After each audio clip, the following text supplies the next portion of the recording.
उदित अग्रवाल जी, एक बात बताइए, एक बहुत मतलब लाजमी सा है ये सवाल कि कांग्रेस लगातार, जैसे आज ये वॉशिंग मशीन लेकर आई, कोशिशें लगातार हो रही हैं, लेकिन लोगों तक पहुंचने का, वोटरों तक पहुंचने का जो आपका लक्ष्य है वो पूरा कैसे नहीं हो पाता है, और ये दिखता है वो चुनावी रिजल्ट्स में।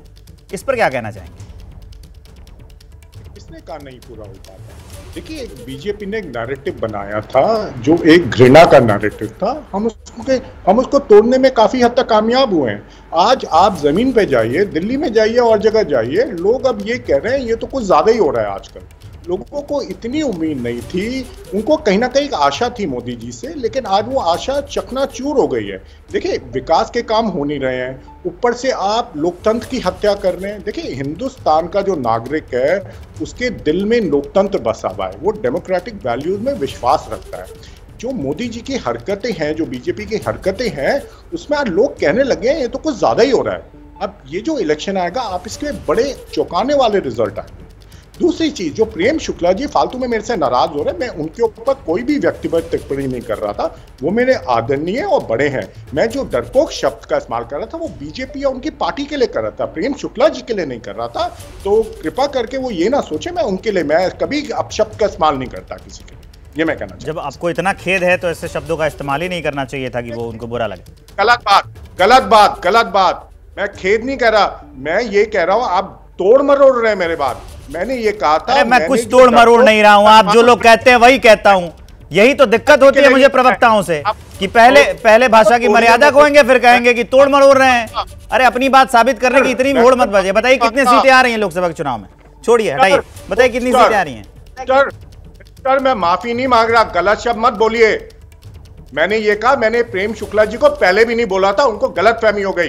माफी नहीं मांग रहा मैं। ठीक है, उन तक आवाज पहुंच, कुलदीप जी उन तक आवाज पहुंच गई है। ये बताइए कि मुदित जी, सीटें कितनी आ रही हैं? कमाल है, आप गलत भाषा बोलते हैं, एंकर को ये शोभा नहीं देता। अरे मुझे मेरा काम मत सिखाइए सर, मुझे बहुत अच्छे से आता है भाषा, शब्द मुझे बहुत अच्छे से पता है। आप ये बताइए सीटें कितनी आ रही हैं? मुदित जी, सीटें कितनी आ रही हैं? भाषा को तोड़ मरोड़ रहे हो तो सिखाना बहुत जरूरी होता है एंकरों को। सीटें कितनी आ रही हैं?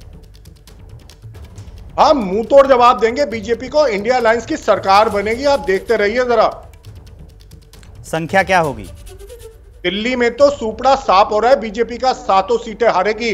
जो आप पार्टी कांग्रेस का अलायंस है, आप जाके जमीन पे देखिए, जो कांग्रेस वोटर आप पार्टी के लिए खड़ा है, आप पार्टी का वोटर कांग्रेस के लिए खड़ा है, पूरा आपस में समन्वय है। और ये जो अत्याचार, जो लोकतंत्र की हत्या हो रही है, दिल्ली भी जवाब देगी बीजेपी को। 7 सीटें दिल्ली में भी हारेगी। संख्या क्या होगी? हमारी सरकार बनेगी इंडिया अलायंस की, 273 से ऊपर सीटें आएगी इंडिया। धीरेन्द्र मुन्ना जी, सरकार बन जाएगी? हाँ, आप ही के पास आ रहा था, बताइए। सबसे पहले तो मैं कांग्रेस प्रवक्ता से ये पूछना चाहता हूं कि जो मैंने पहले प्रश्न किया था कि सीबीआई को तो कोर्ट ने तोता इनके समय में कहा था विवेक जी। दूसरी बात कहते हैं कि हम लोग डरे हुए हैं। हाँ भाई, हम लोग डरे हुए हैं, मैं मानता हूं।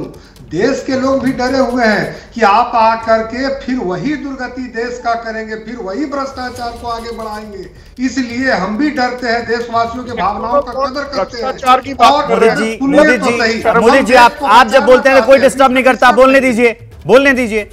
हाँ धीरेन्द्र जी, पूरी करिए बात। अगर इनसे इलेक्टोरल बॉन्ड हम बिल्कुल डरते हैं, आप लोग सही कहते हैं। देश का एक एक बच्चा आपसे डरता है, क्योंकि जो 55 सालों में आपने देश में किया है उससे देशवासी डरते हैं। और आदरणीय प्रधानमंत्री जी पर लोगों का भरोसा है और विश्वास है।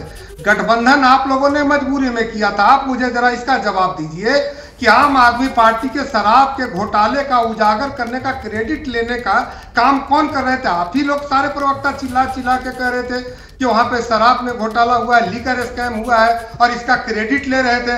आज अगर मोदी जी की सरकार ने उस पर कार्रवाई प्रारंभ करी है तो आप हल्ला कर रहे हैं। ये दोहरा मापदंड आप नहीं रख सकते। दिल्ली सबसे पढ़ा लिखा देश का जगह है और वहां पे आप दोहरा मापदंड रखते हो, कहते हैं कि 7 की 7 सीटें मैं जीतूंगा। जैसे ही घड़ी का काटा दोपहर 2:30 पे आए, बबीता जी का दिल सास बहू साजिश के लिए मचल जाए। और ये है इनकी बहू, पूरे दिन ऑफिस की टेंशन हो जाए गॉन जब ये करें अपना फेवरेट शो फ्री टाइम पे ऑन। इनकी तरह आप भी देखें अपना फेवरेट शो अपने टाइम पर और डाउनलोड कीजिए एबीपी लाइव ऐप अपने स्मार्ट टीवी पर।